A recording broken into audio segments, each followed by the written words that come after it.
Welcome back. This is Sunday Breakfast right here on ChannelOne TV.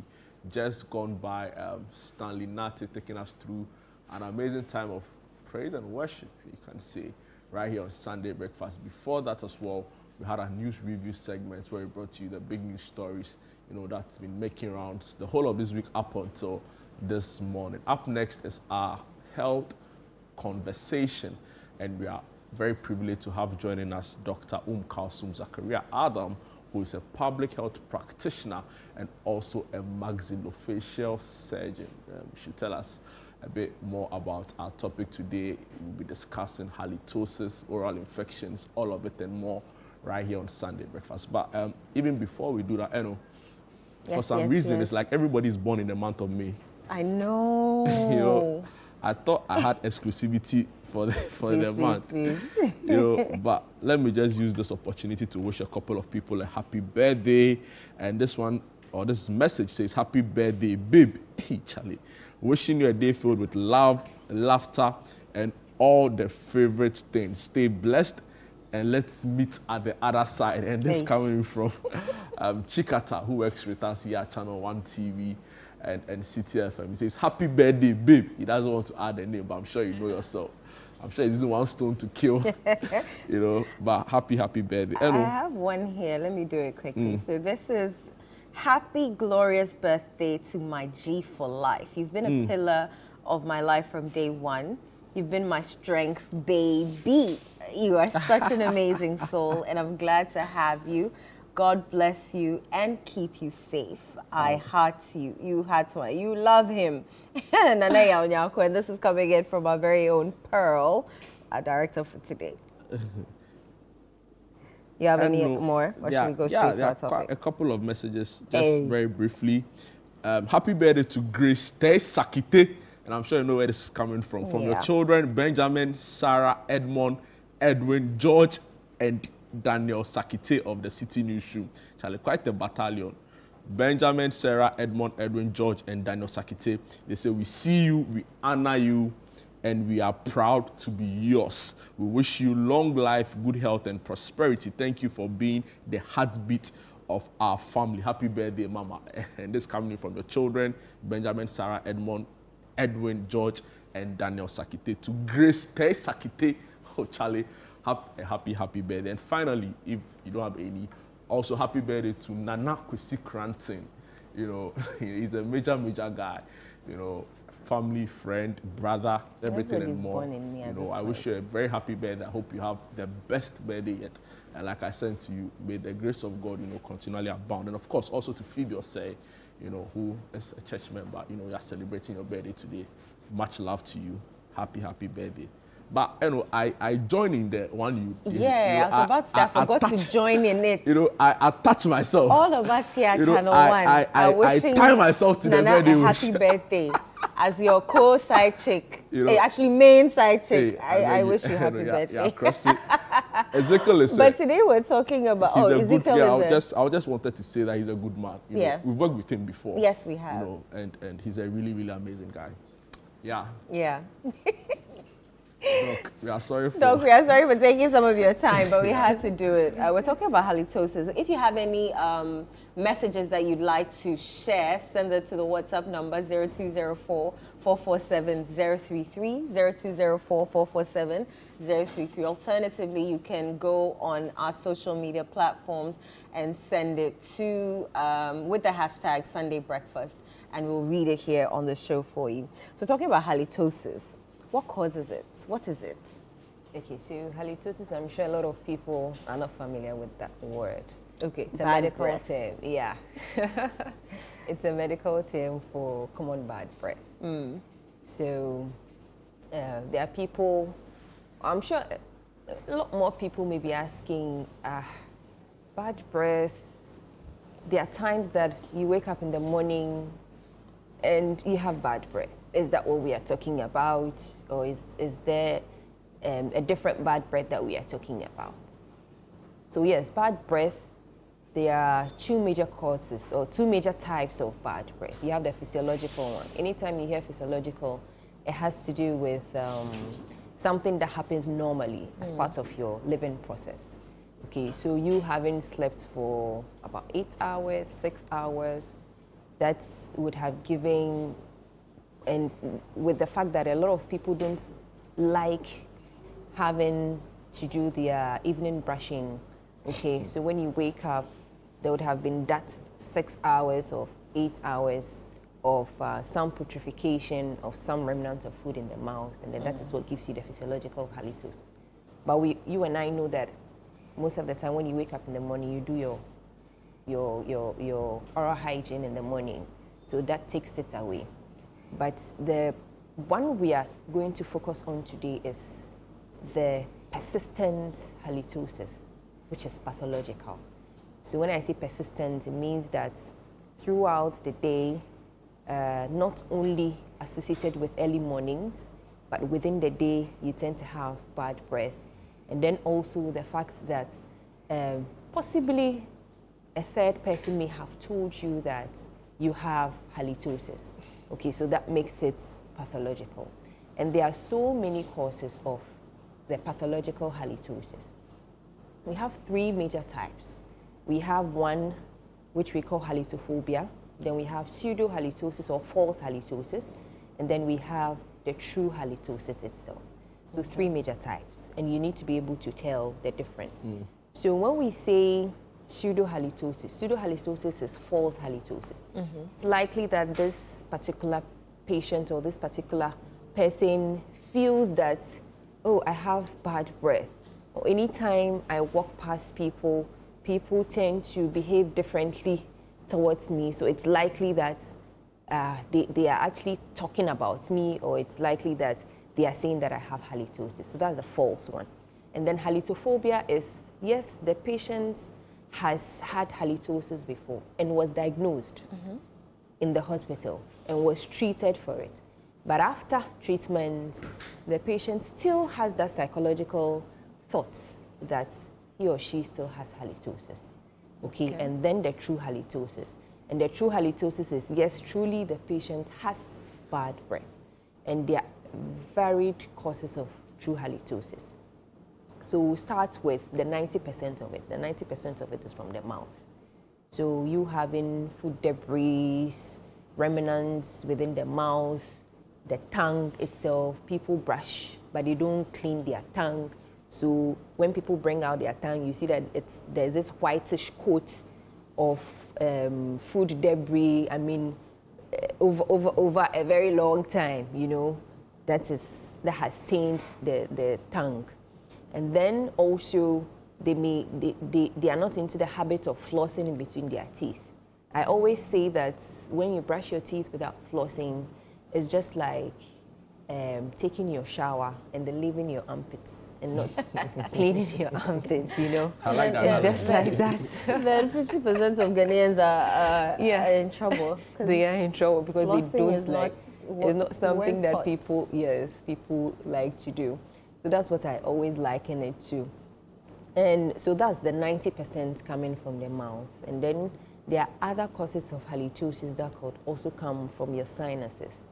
Okay, so you having chronic sinus infection. So sinuses are spaces within your head. So you have different sinuses. You have the maxillary sinuses, which are found here just below the eye. And then you also have your ethmoidal sinuses, you have your sphenoidal sinuses, all of them. If you do have some chronic infection within these air-filled spaces within the head, which is chronic, that can also predispose you to getting bad breath. The other thing too could be that there could be certain systemic conditions that are happening, either your liver, or it's within the kidneys, or it's even within your stomach. All of these can also predispose you to getting halitosis. And then also dry mouth for a very long time. So saliva in itself, when it's wet, doesn't have a bad breath, a bad smell rather. But then when it dries off, you tend to have that smell. So people who, and there are so many causes of dry mouth. We can start with drugs. There are certain medications that people are taking for systemic conditions that can lead to xerostomia or dryness of the mouth.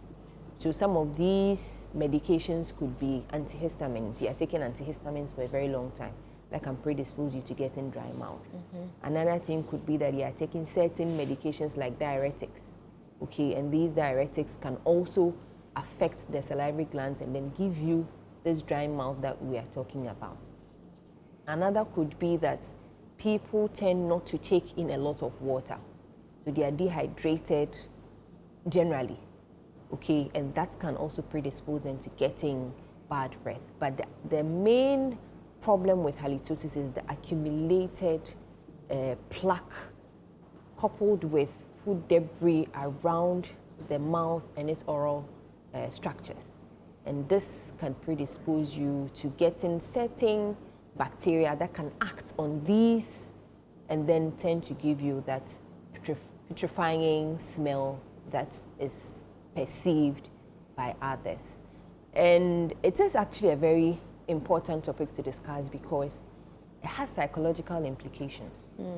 A whole lot of psychological implications where people tend to, because if it is not treated, if it's not diagnosed and treated properly, see that some people may even say that now they tend to have very low self-esteem to the extent that they don't want to talk in public. There's something we call social isolation. They isolate themselves. They don't want to be in gatherings. They don't want to be in social events where you have a lot of people in there. So they tend to call into themselves and then they isolate themselves, and that is not too healthy for an individual. Another thing is, we know we are social people. In our daily interpersonal relationship with maybe our significant other, that could also be a major problem that can even lead to people separating when it comes to even marriages. I know a story like that. You know the person too. Yeah, there was a whole book written after his separation with his wife, and apparently at one point in their relationship, among other issues, the spouse accused the other partner of halitosis. Yeah. It is actually a very sensitive topic, a very huge topic that needs to be. I mean, once you feel that you have it, you should have it treated, because some people may not take it lightly at all, and it can cause huge problems. Yeah, once it affects like within the self-esteem, family, confidence, all of those things. You mentioned plaque. Can we sit at home and get rid of plaque, or do we have to go to the hospital? Okay, so plaque is the beginning part of, let's say when you clean your teeth in the mornings, you get rid of everything on the teeth surfaces. That's if you effectively clean. Okay, now after few seconds to some minutes, there's something we call a biofilm that forms. It's very clear, it's transparent. You won't be able to see it with your naked eyes, but it's a biofilm that forms around all the teeth surfaces that you have cleaned. Now, as you go through the day, you eat, you drink, you do all of these things, this biofilm now tends to pick up some of these food that you have eaten, some of these drinks that you have eaten, and then it stains it. And then that is how the plaque starts to develop, and then it develops and it becomes calcified with time. Okay, so plaque is a cheesy, if you ask me, early in the morning, if you want to see plaque, and you use maybe something, just an equipment to scrape the surfaces of your teeth, you notice there's this cheesy-like material, that is plaque. So that is the beginning stage of formation of the plaque. Now, it is assumed that your daily cleaning should get rid of this plaque. But then if you don't effectively clean it off, it means that it will get calcified. So how does it get calcified? It gets calcified by when you have, so inside your mouth, every time it's moist. What keeps it moist is your saliva. Your saliva, one of the main constituents of saliva is calcium. And we know calcium in our bones, calcium in any other hard tissue, strengthens it and makes it hard. So now when you have the plaque, the cheesy material on the teeth surfaces, and then you also have saliva around it, now the calcium within the saliva would then precipitate out and then attach itself to this cheesy-like material. And then it hardens. Right. When it hardens, then it's called calculus. So sometimes when people open their mouth, you see this grayish, it has different colors. So it's either it looks grayish, or it looks orange-like or creamish around the necks of their teeth. Yeah. Okay, so that is calculus. But this calculus also predisposes you to getting more plaque forming, because it is not as smooth as your teeth surfaces. It is very rough. So once, it's just like you're scrubbing a floor. If it is smooth and is smooth, it's very easy to clean. Okay, but then once you have some patchy areas or you have some rough areas, it makes that area much more retentive to dirt. So then the calculus that has matured is then another secondary plaque retentive surface where now plaque can actually adhere more, and it becomes much more difficult for you to clean with your regular cleaning. Okay. So you would have to go and have professional cleaning done at least every 6 months, so that you can get rid of all of that plaque and calculus. And mind you, it doesn't only happen just around the surfaces of the teeth, though you see it at the necks of the teeth, but then it goes beyond that. It's below the gum lines as well. So it starts from below the gum lines, and then it grows all the way, and then you start seeing it's visible in the mouth. Oh, wow. So it needs to be cleaned with a special instruments that can be done at the clinic.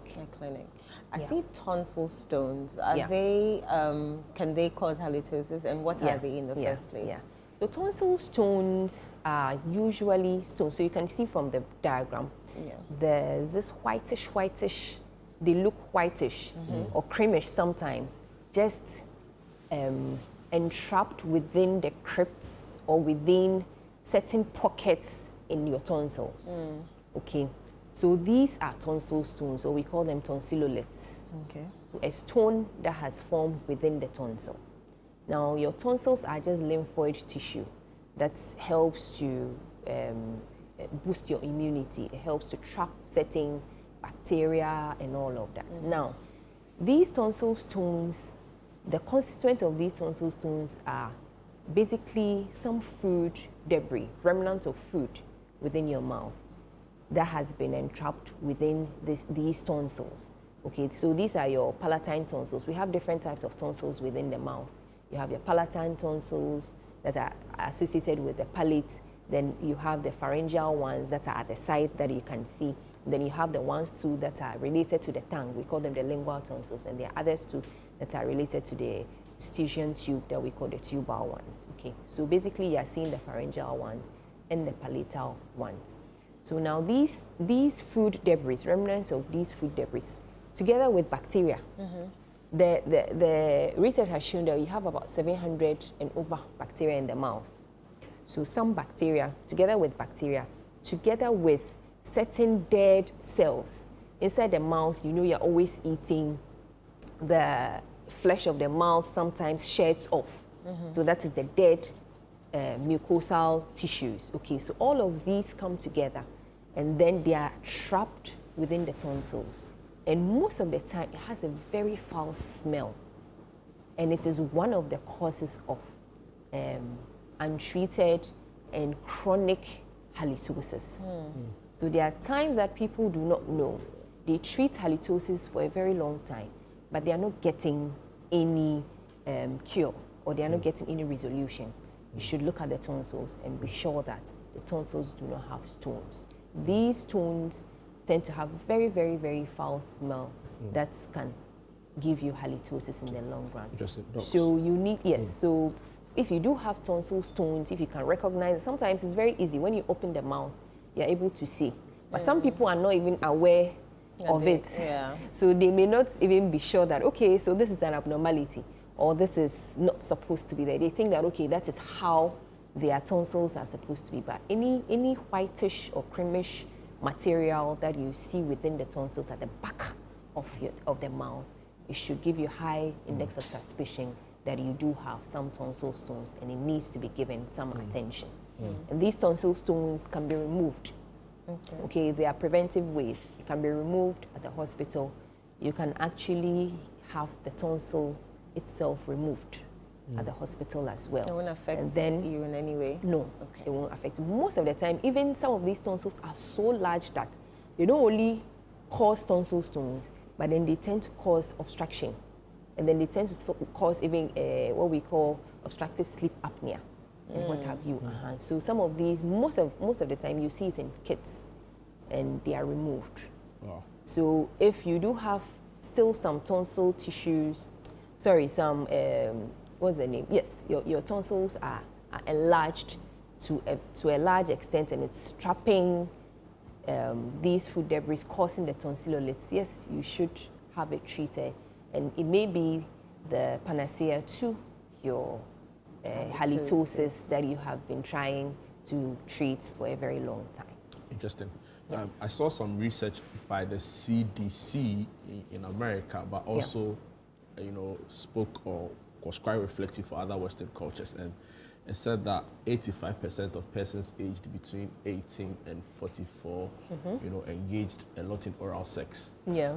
Now the question is that the cause for halitosis or mouth odor? Okay. Talk us through about that. Okay. Yeah.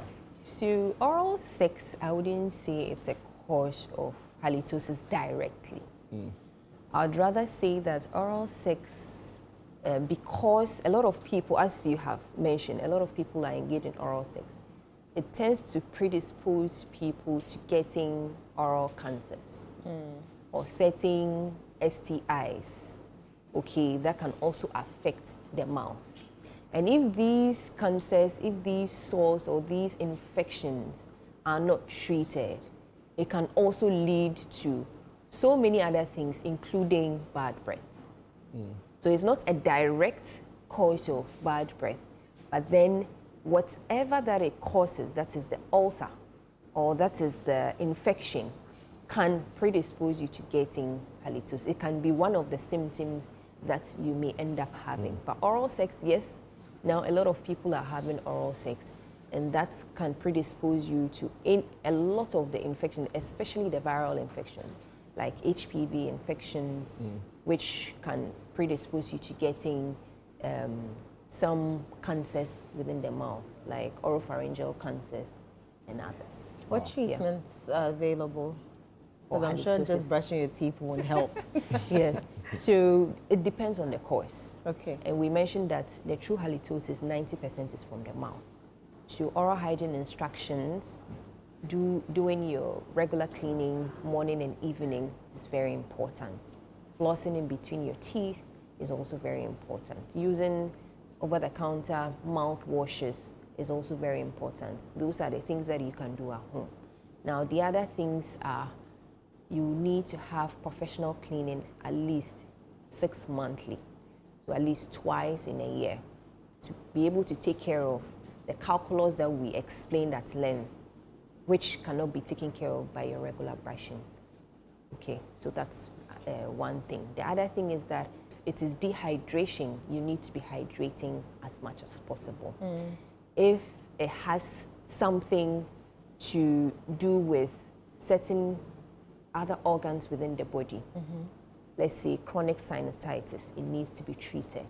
If it has to do with your tonsils that we mentioned, the tonsil stones need to be taken out, and if possible, you need to have some tonsillectomy done as well, so that you don't have those tonsils there to trap or to form the tonsilloliths. If it has to do, if it's coming from the stomach, and there are certain systemic conditions, all of these need to be treated. So really, the treatment depends on the course. And as we have mentioned, the causes are varied, but 90% of it is coming from the mouth. There's a question here. Good morning.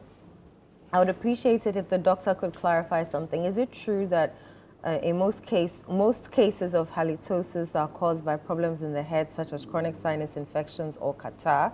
There's someone I know who seems to suffer from chronic catarrh, and when he exhales, there's a strong, unpleasant odor. Could this be linked to his condition? Abbas Harina from Kumeu sent that in. Yeah, definitely. That is likely the cause of this particular patient's halitosis. So he needs to visit the hospital for further assessment of it. So if you have, as I mentioned, the sinuses are within the face. So your maxillary sinus is the biggest and usually is the one that is affected.